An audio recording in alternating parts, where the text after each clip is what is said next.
nesse dia de hoje, 18 dias do mês de dezembro do ano 2024. Boa tarde. Boa tarde, Albá. É uma alegria muito grande, uma alegria renovada estar contigo, com Letícia, com os nossos ouvintes, nesse programa de grande audiência. Muito obrigado a todos e que a graça de Jesus esteja presente em cada coração. Albá, você falou uma coisa muito importante. As pessoas vivem para ganhar dinheiro, muitas vezes. As pessoas vivem para o ter em detrimento do ser. Porém, o ser é mais importante do que ter. Jesus disse: não juntem tesouros na terra, onde tem ladrão, tem traça, tem ferrugem, que vão consumir, vão destruir. Juntem tesouros no céu. Como que a gente junta tesouros no céu? Fazendo isso que você falou.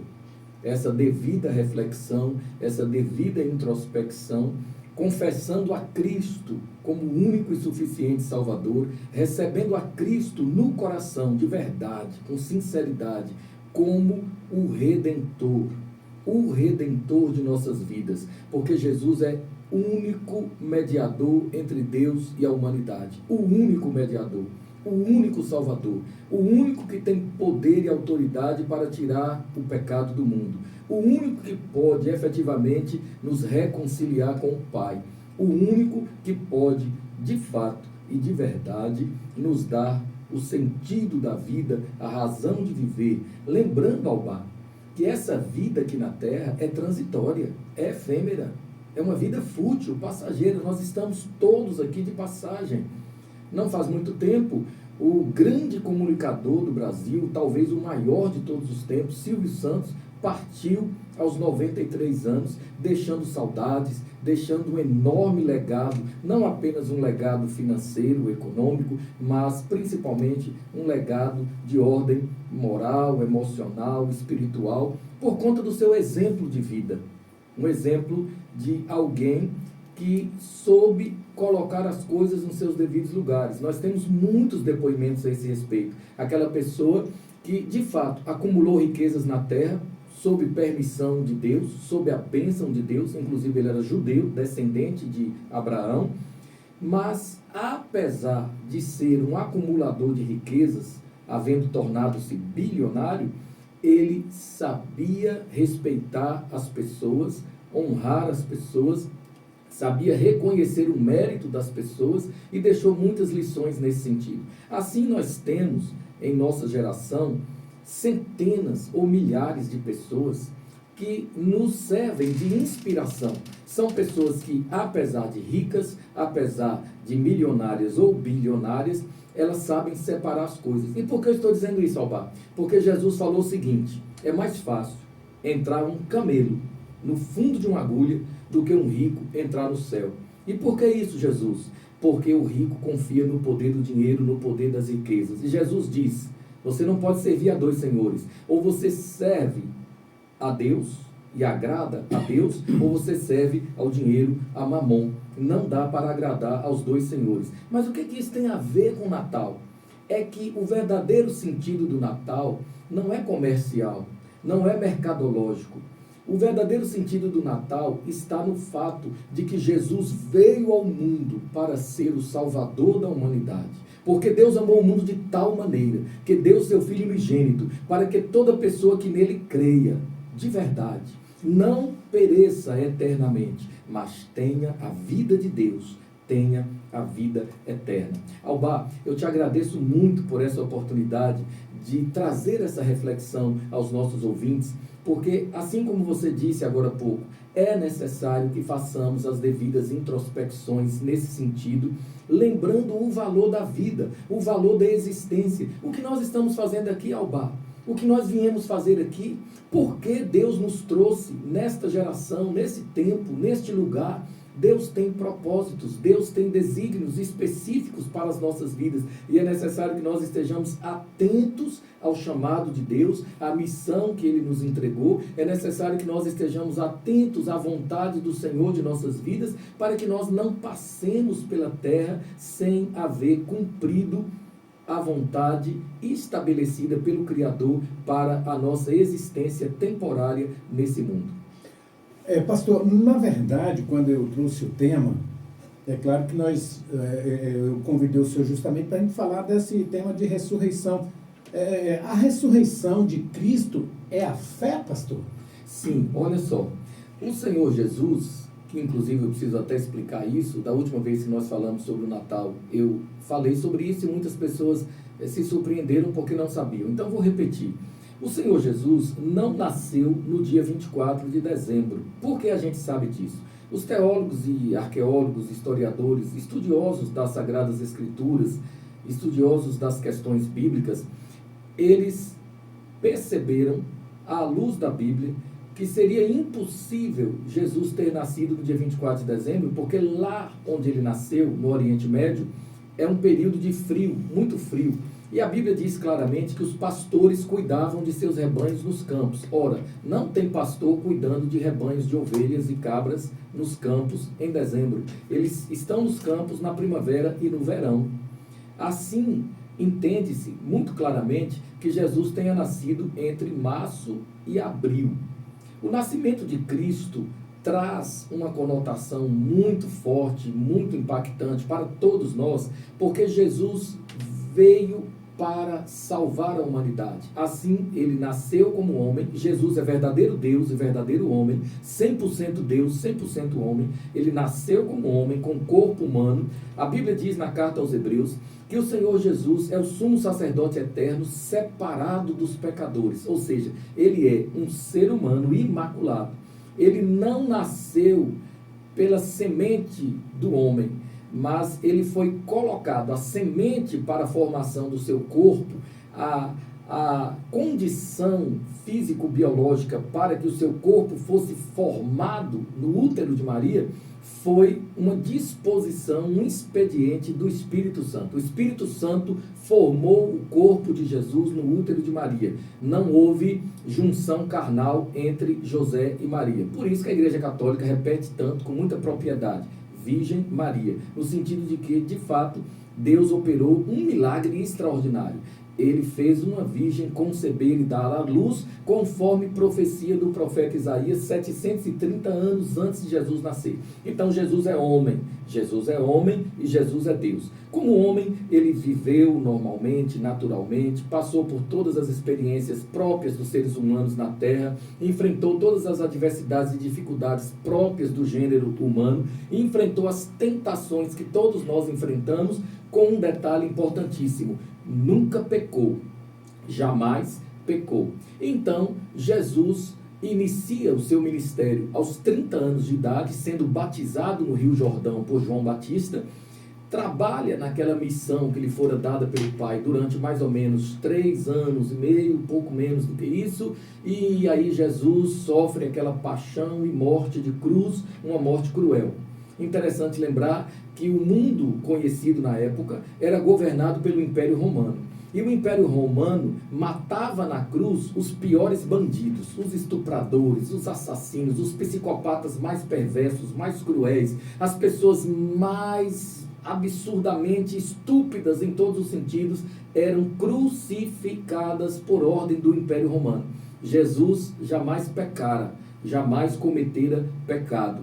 Jesus pregou o amor, a paz, a mansidão, o temor a Deus, a obediência a Deus. E por que ele foi crucificado? Por acusações falsas acusações, julgamentos deturpados, julgamentos errôneos, mas tudo isso sob permissão de Deus. Havia um plano de Deus, um plano de salvação estabelecido por Deus, o Pai, antes da formação do mundo. Antes de Deus criar o planeta Terra, a Via Láctea, o nosso sistema solar, Deus já havia estabelecido um plano de salvação para a humanidade. Por que, Alba? Porque Deus é atemporal. Deus é atemporal. Quer dizer o quê? Deus está sempre presente em todos os tempos, em todas as eras. Não há passado, presente ou futuro para Deus. Ele é atemporal. Todas as coisas estão nuas e patentes aos seus olhos. O passado está diante de Deus, o presente está diante de Deus, o futuro está diante de Deus. Ele é onisciente. Assim, antes de criar o planeta Terra, ele já sabia qual seria o resultado. porque ele é onisciente. Então, sabendo que a humanidade haveria de se rebelar contra ele e querendo dar a oportunidade à humanidade de se converter, de se arrepender, de voltar-se para ele como Criador e Pai, ele estabeleceu o plano de salvação. E o Filho, Jesus Cristo, que já existia, porque no princípio era o Verbo, e o Verbo estava com Deus, e o Verbo era Deus, e todas as coisas foram feitas por ele, e sem ele nada do que foi feito se fez. O Filho levantou-se naquela reunião, a reunião da Trindade Santíssima, Deus Pai, Deus Filho, Deus Espírito Santo. O Filho levantou-se e disse: eu irei, serei como eles, tomarei forma humana, terei um corpo humano, habitarei entre eles, eles verão a minha glória, a glória do unigênito do Pai, e eu os redimirei, eu serei o redentor deles, eu os comprarei com o meu próprio sangue, eu os resgatarei, eu os trarei de volta ao Pai, eu farei a reconciliação entre eles e o Pai. E esse plano foi estabelecido milhões de anos atrás. Então, no tempo oportuno, na dispensação dos tempos, conforme estabelecido pela Trindade Santíssima, Jesus veio e cumpriu a sua missão, paixão e morte de cruz. Mas ao terceiro dia, a gloriosa ressurreição pelo seu próprio poder e para a sua glória, porque Jesus é Deus. E por que e para que Jesus ressuscitou? Para derrotar a morte e para nos dar a todos nós os que cremos o poder de vencer a morte. Jesus venceu a morte e por isso nós somos em Cristo mais do que vencedores.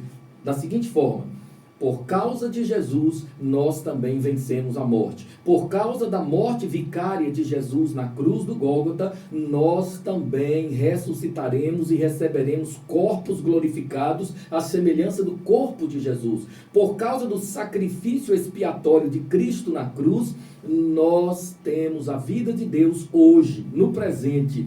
E ao partirmos desta terra, nós estaremos com o Senhor para sempre, conforme as Escrituras Sagradas afirmam na carta aos Filipenses, na segunda carta aos Coríntios e em outras tantas passagens. Nós estaremos com Deus eternamente, porque Jesus pagou o preço, porque morreu e ressuscitou por nós. E isso, Alba, é importantíssimo compreender, porque a vida na terra é de fato uma ilusão em muitos aspectos, mas é uma vida que determina como será a eternidade. Aquilo que nós seremos após a morte fica determinado na vida que a gente tem para viver na terra. Tem gente que vive muito tempo. Por exemplo, a avó do meu pai, a saudosa Yaya Maria, viveu 117 anos na terra. Tem gente que vive muito pouco, como por exemplo o meu saudoso sobrinho Vitor, viveu, me parece que 22 anos. Mas esse tempo que nos é dado para viver na terra faz toda a diferença no que diz respeito à eternidade, o pós-morte. Por isso Jesus é muito claro: aquele que me confessa diante dos homens, eu confessarei diante de meu Pai que está nos céus. Mas aquele que não me confessar diante dos homens, eu o rejeitarei diante do Pai e de seus anjos que estão nos céus. Desculpa, Alba, eu falo demais. E é empolgante esse assunto, é maravilhoso. Jesus, ao fazer essa declaração, ele deixa muito claro para todos nós que precisamos confessá-lo como Senhor e Salvador. O que é confessar Jesus? O apóstolo Paulo explica: se você crê no coração e confessa com a sua boca que Jesus Cristo é o Senhor, você tem a vida eterna. Confessar significa invocar o nome do Senhor. O verbo invocar no original grego significa chamar para dentro. Então, quando você invoca o nome de Jesus, você está chamando Jesus para dentro do seu coração. Confessar a Cristo significa nada mais, nada menos do que viver para Ele. Jesus disse: quem quiser me seguir, negue-se a si mesmo, tome a sua cruz, então siga-me. Isso é confessar a Jesus, é viver para Ele, é ter uma vida consagrada, dedicada a Ele, abrir mão do próprio ego, muitas vezes, da própria vontade, abrir mão do próprio eu, renunciar à própria vontade para andar de acordo com a vontade do Pai. Olha, 12h30, daqui a pouquinho nós vamos o nosso bloco comercial, mas antes, pastor Marcos, ninguém vem ao Pai senão por mim. Interessantíssimo isso, muito bem lembrado. Ninguém vem ao Pai senão por mim. Nós temos aí duas verdades teológicas importantíssimas. A primeira é, ninguém vem. Ele não disse ninguém vai, ele disse ninguém vem. Porque antes ele já tinha dito, eu e o Pai somos um. Jesus é Deus. Ninguém vem ao Pai, ninguém vem a Deus a não ser por mim. É a primeira verdade teológica. Jesus é Deus. Essa verdade teológica é defendida pelo cristianismo verdadeiro. A Igreja Católica defende essa verdade, Jesus é Deus. A Igreja Evangélica, com todas as suas ramificações verdadeiramente evangélicas, defendem essa verdade teológica bíblica de que Jesus é Deus. Ninguém vem a Deus senão por mim. Eu e o Pai somos um. Antes que Abraão existisse, eu sou. Ele é Deus eternamente. Nele habita corporalmente a plenitude da divindade. Ele é o Deus soberano. O profeta Isaías deu a Jesus os seguintes adjetivos, por inspiração do Espírito Santo. O profeta Isaías disse assim: Jesus, o Emanuel, será chamado Maravilhoso Conselheiro, Deus Forte, Pai da Eternidade, Príncipe da Paz. Maravilhoso Conselheiro, Deus Forte, Ele é Deus. Pai da Eternidade. Quem é o Pai da Eternidade? Deus. Então, desde o Antigo Testamento, que nós já temos revelações, e a revelação é gradativa, é gradual, desde o Antigo Testamento, essa revelação da chegada do Emanuel, Deus conosco. Deus desceu para habitar com os homens na terra. Deus desceu para salvar a humanidade. Este é o verdadeiro sentido do Natal. Ninguém vem ao Pai senão por mim. A segunda verdade teológica é essa: senão por mim. O que isso significa? Jesus é único, Jesus é exclusivo. Quem salva é Jesus e ninguém mais. O saudoso Papa João Paulo II defendeu essa verdade teológica com bravura e determinação, declarando que a salvação se dá única e exclusivamente pela graça, tão somente pela graça, e que não há, conforme a Bíblia diz, nenhum outro mediador entre Deus e os homens, senão única e exclusivamente Jesus, o Filho de Deus. Discípulos, e por que Jesus, pastor?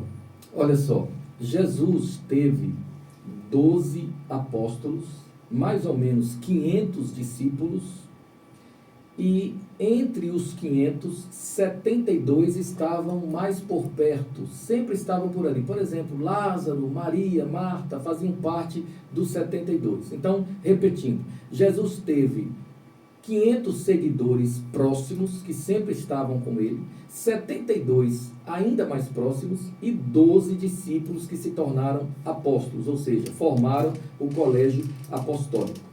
O Senhor Jesus veio com a missão de trazer as boas novas da salvação. A palavra evangelho significa boas novas. Ele veio pregar o evangelho. Mas é interessante, Alba, lembrar de João Batista.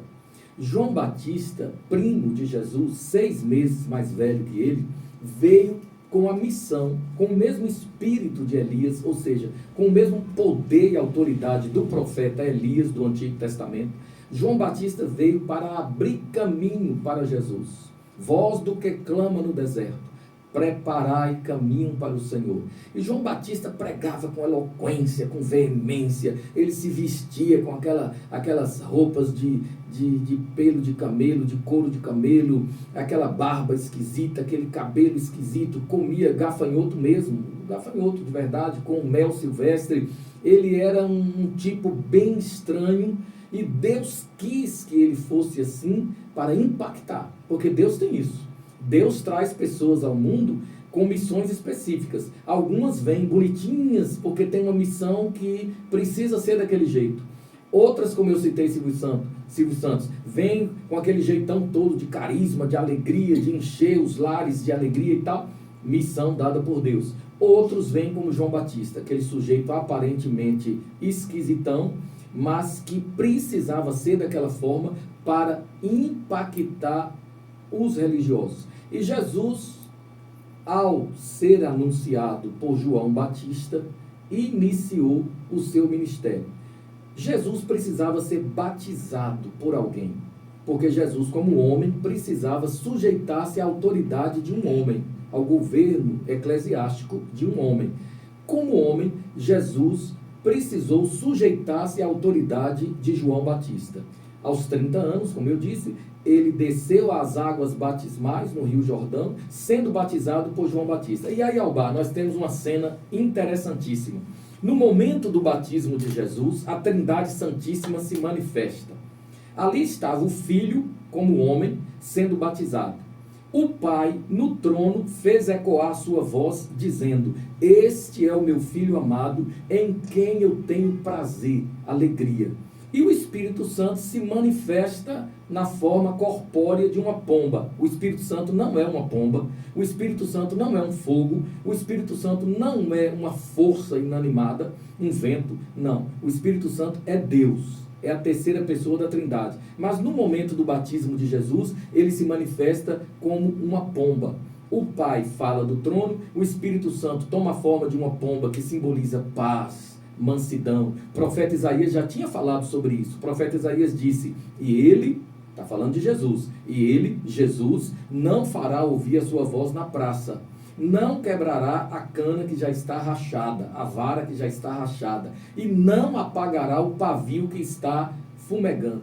Ele virá com mansidão e ternura, calmo, sereno e tranquilo, para dar vida, para dar sentido à vida, para dar amor, para infundir o amor de Deus nos corações dos homens. E o amor de Deus derramado sobre os nossos corações lança fora o medo de uma eternidade sem Deus, porque Cristo nos garante uma eternidade com Deus. Jesus inicia seu ministério após ser batizado por João Batista. João Batista, vendo Jesus de longe, diz assim: eis o Cordeiro de Deus que tira o pecado do mundo. Ou seja, João Batista anuncia a chegada de Jesus e proclama claramente pelo Espírito Santo: este é o Cordeiro de Deus, ou seja, aquele que veio para morrer no lugar da humanidade, para morrer em favor daqueles que nele creem.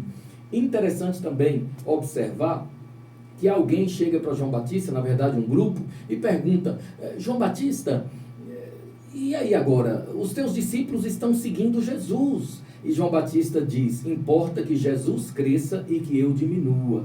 Eu não sou digno nem de me agachar para desatar as correias das sandálias de Jesus. Importa que ele cresça e que eu diminua. Ele, Jesus, tem a pá para limpar o depósito de grãos. É uma linguagem simbólica muito conhecida e muito bem interpretada naquele contexto histórico.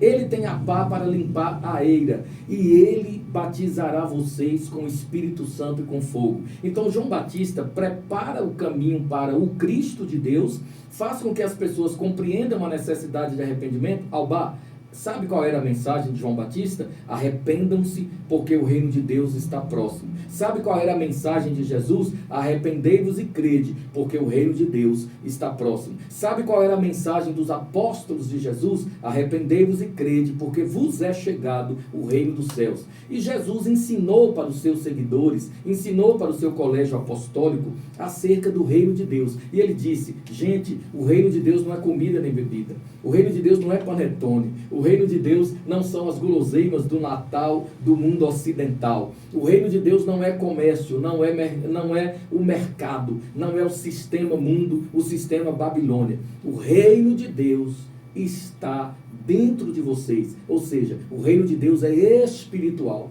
O reino de Deus é paz, amor e justiça. O reino de Deus implica em metanoia, mudança de mente, mudança de pensamento, mudança de vida, ressignificação, mudança, transformação radical. O reino de Deus implica em regeneração, é nascer de novo, é ser recriado. Albá, você é tripartite, você tem corpo, alma e espírito, assim como eu, assim como Letícia e todos nós. Nós temos corpo, alma e espírito.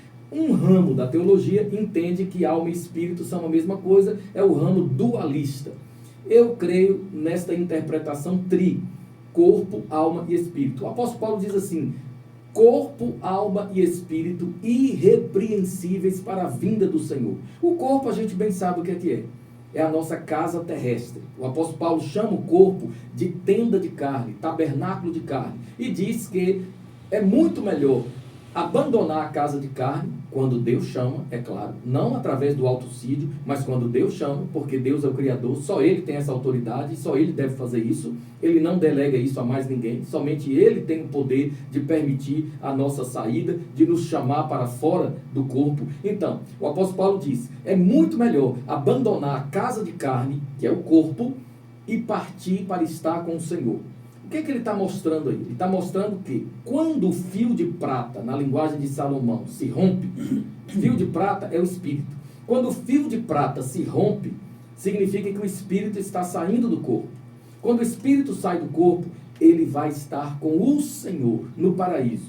Jesus estava morrendo na cruz, à esquerda um bandido de alta periculosidade, à direita outro, e o bandido da esquerda zombava, caçoava, ria, criticava de Jesus, morrendo, zombava de Jesus.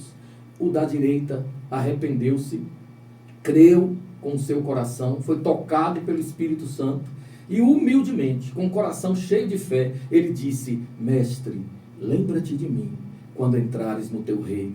Jesus responde taxativamente, peremptoriamente, quer dizer, de forma rápida e taxativa. Jesus responde, hoje mesmo você estará comigo no paraíso. Quer dizer, ele iria morrer, Jesus também iria morrer, e Jesus inauguraria o paraíso com aquele ex-ladrão, aquele ex-bandido que creu. A salvação é para todo aquele que crê no Senhor Jesus. Eu vou repetir com a sua permissão.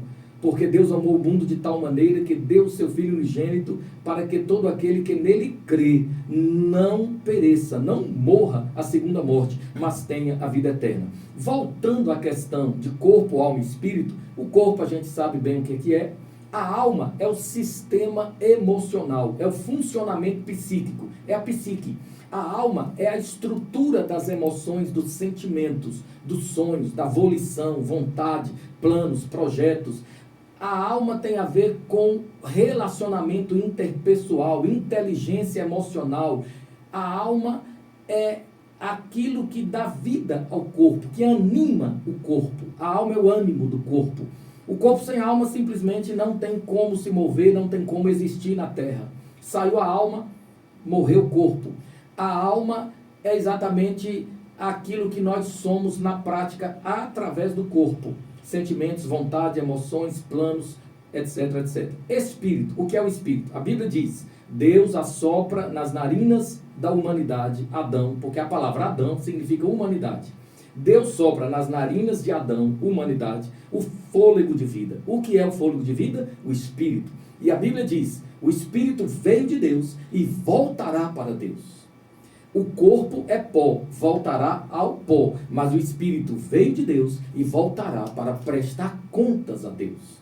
E o apóstolo Paulo diz, eu preciso dar muita ênfase a isso. Eu peço a você, meu ouvinte, inclusive Alba, abra aqui um parênteses, eu preguei na igreja liderada pelo pastor Gilmar Pinheiro, lá na Portelinha, segunda-feira passada, anteontem, e conheci lá umas idosas que ouvem o meu programa aqui através dessa emissora, todo dia às 11 da manhã, e elas me abraçaram, ficaram felizes, só que eu me esqueci o nome, me desculpa. Eu não consigo mandar abraços citando nomes no programa, porque o programa é gravado e editado, né? Eu nunca venho aqui para fazer o programa ao vivo, muito raramente, é gravado. Aí eu peço desculpas a vocês, por isso que eu não mando abraços, mas agora eu aproveito para mandar abraço para todos os nossos ouvintes, nossos irmãos católicos, muita gente ouvindo esse programa todos os dias às 11 da manhã. Essa rádio tem uma audiência enorme, a gente anda por essa cidade às 11 horas e a gente escuta rádio ligado, e logo depois vai ao bar,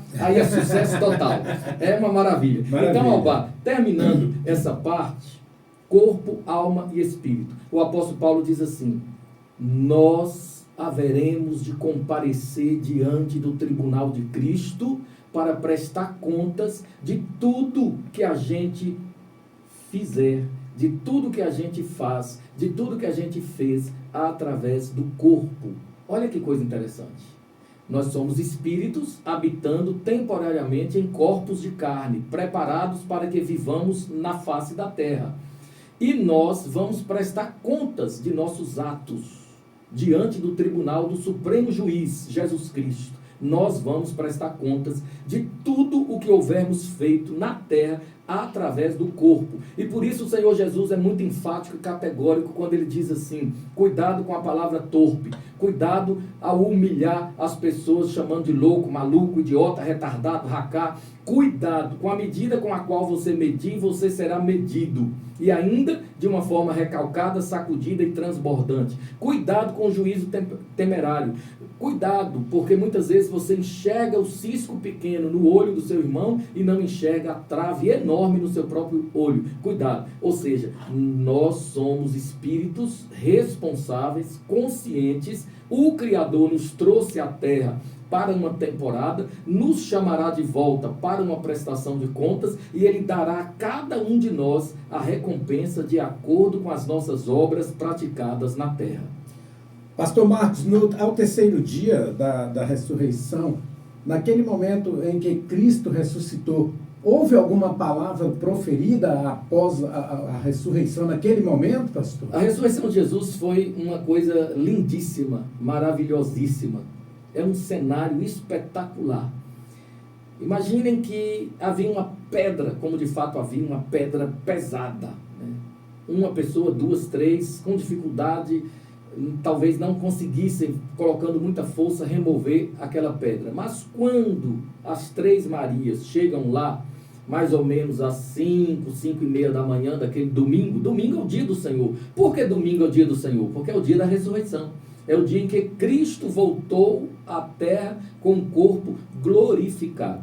Então elas chegam lá e a pedra está removida. E Maria chora: oh, mas onde está o corpo de meu Senhor? E ela chora. E um anjo com aparência de jardineiro, porque ela pensa que era um jardineiro, diz assim: vocês procuram entre os mortos aquele que vive? Ele não está aqui, ressuscitou. Em outro momento, Maria encontra-se com o próprio Jesus glorificado. E ela quer abraçá-lo, porque a emoção é muito forte. Era Jesus, ela sabia que era ele, mas ele não se permitiu ser abraçado naquele momento. Então, as Marias desceram para dar notícia aos discípulos. Os discípulos não acreditaram. Interessante, eles conviveram com Jesus mais de 3 anos. Jesus falou para eles várias vezes que teria de morrer e depois ressuscitar para cumprir o plano de salvação. E eles não acreditaram. Porém, Pedro e João saíram correndo disparadamente. E João era mais novo, ainda correu mais velozmente. E eles chegaram ao túmulo vazio. Perceberam os lençóis dobrados. Perceberam que aquele lenço que estava sobre a cabeça de Jesus, né? Aquele lenço tinha sido cuidadosamente colocado ali num canto específico para dar a entender que tudo estava consumado e que ele voltaria para mostrar a sua glória, a sua soberania, porque ele é o Senhor. Um cenário espetacular, glorioso.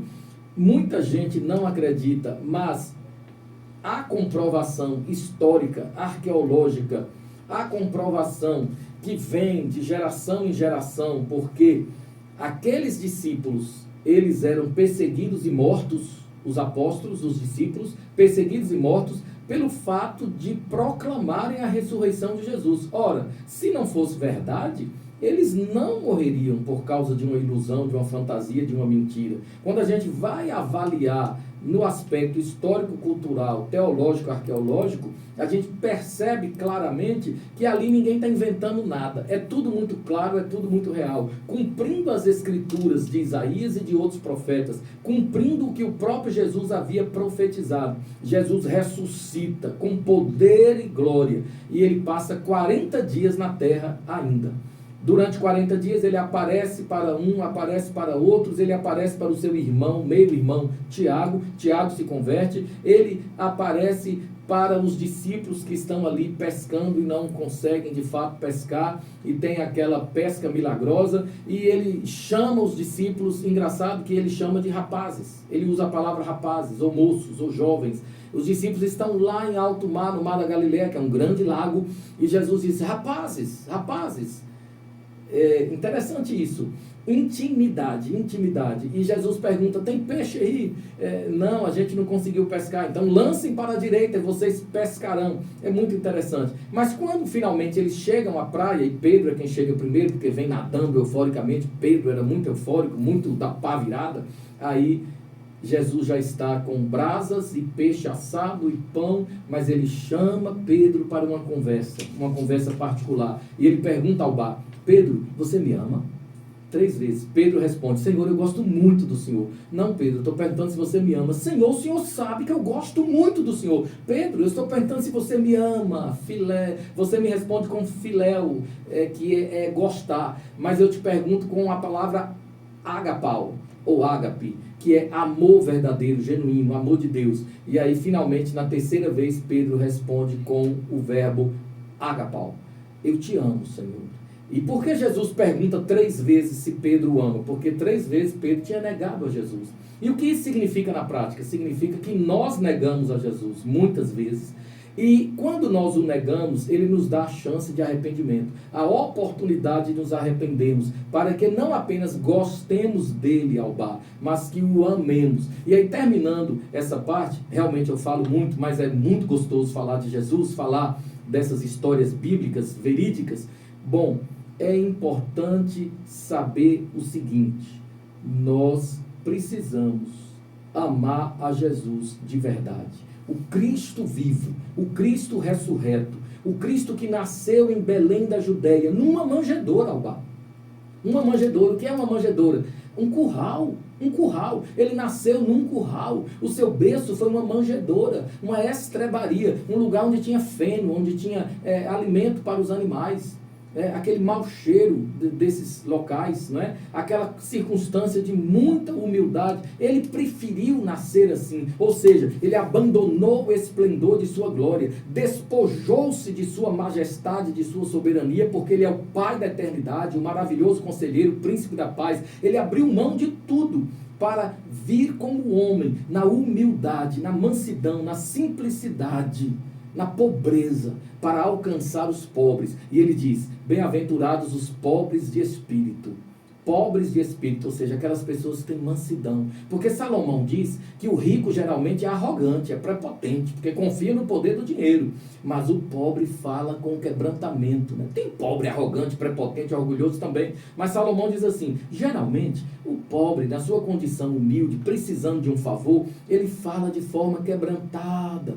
Por isso que Jesus diz que ele veio para os pobres, conforme Isaías anunciou, pobres de espírito, bem-aventurados os pobres de espírito, porque deles é o reino de Deus, ou seja, a riqueza de Deus, a glória de Deus. Então, a gente precisa amar esse Jesus, homem, que morreu e ressuscitou, e que está vivo à direita de Deus, intercedendo por nós, nosso único mediador, nosso único e suficiente Salvador. Olha, 12h55, eu acabei viajando aqui, viu, pastor, na fala e, claro, nos conhecimentos.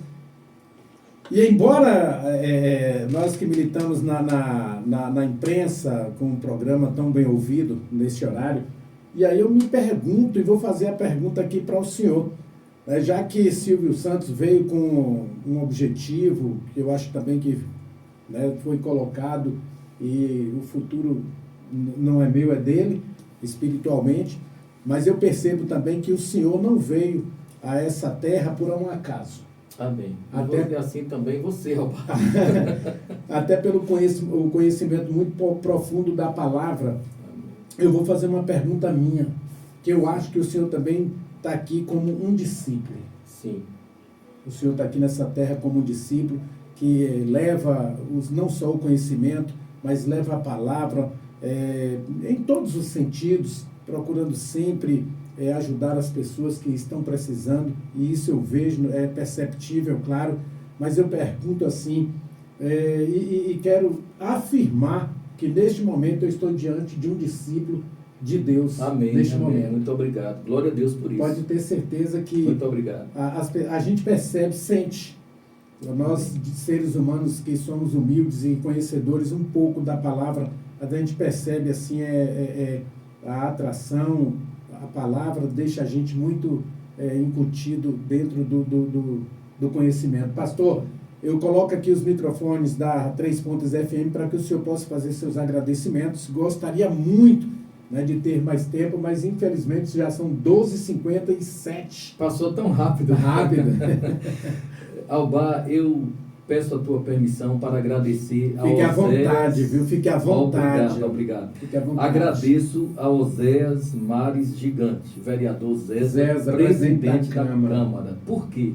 Já era para eu ter feito isso e acabou passando. Mas agora é até melhor porque já passaram as eleições, né? Então Sim. fica melhor.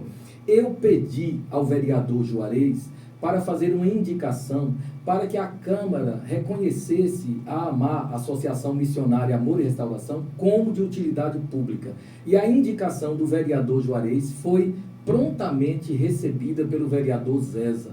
Diligentemente determinou que todas as providências foram tomadas, todos os vereadores naquela ocasião foram favoráveis e a AMAR foi reconhecida como de utilidade pública. Vereador Juarez, muito obrigado, sou eternamente agradecido. Vereador Zéza, muito obrigado, eternamente agradecido, porque a AMAR, Albá, ela tem uma importância enorme para o município de Itarantim. E é muito difícil encontrar reconhecimento no poder público, muito difícil por N questões óbvias sobre as quais eu já falei aqui, questões espirituais também, porque nós lutamos contra principados e potestades nas regiões celestiais, espíritos do mal que lutam para que as pessoas não sejam alcançadas com o Evangelho, para que as pessoas não sejam beneficiadas com a graça de Deus, mas Deus usa pessoas, como usou o vereador Zéza, o vereador Juarez, todos os componentes da Câmara naquela conjuntura, para darem apoio à AMAR. E agora nós partiremos para conseguir o reconhecimento de utilidade pública estadual. E eu espero contar com o apoio ainda de pessoas que podem, de fato, nos fazer chegar lá, porque Deus usa pessoas para que as coisas aconteçam na terra. Muito obrigado aos nossos ouvintes, muito obrigado aos amigos e irmãos, muito obrigado a todos aqueles que estão cotidianamente ligados com esta emissora, ouvindo Palavra de Restauração e, na sequência, o repórter Albá com a sua programação boa, de qualidade. E eu quero avisar e, ao mesmo tempo, convidar. Domingo agora, próximo domingo, dia 24, às 9 da manhã, nós teremos batismos na Catedral da Restauração. Você é o nosso convidado. Ainda nesse domingo, às 19 horas, 7 da noite, na Catedral da Restauração, em frente à Prefeitura Municipal de Itarantim, nós teremos a cantata Rei dos Reis. Letícia, você é a nossa convidada. Albá, você é nosso convidado. Se você fosse, você só não pode gritar lá no meio da igreja cheiroso, porque eu vou ficar vermelho. É meu cheiro. Galera, muito obrigado pelo carinho de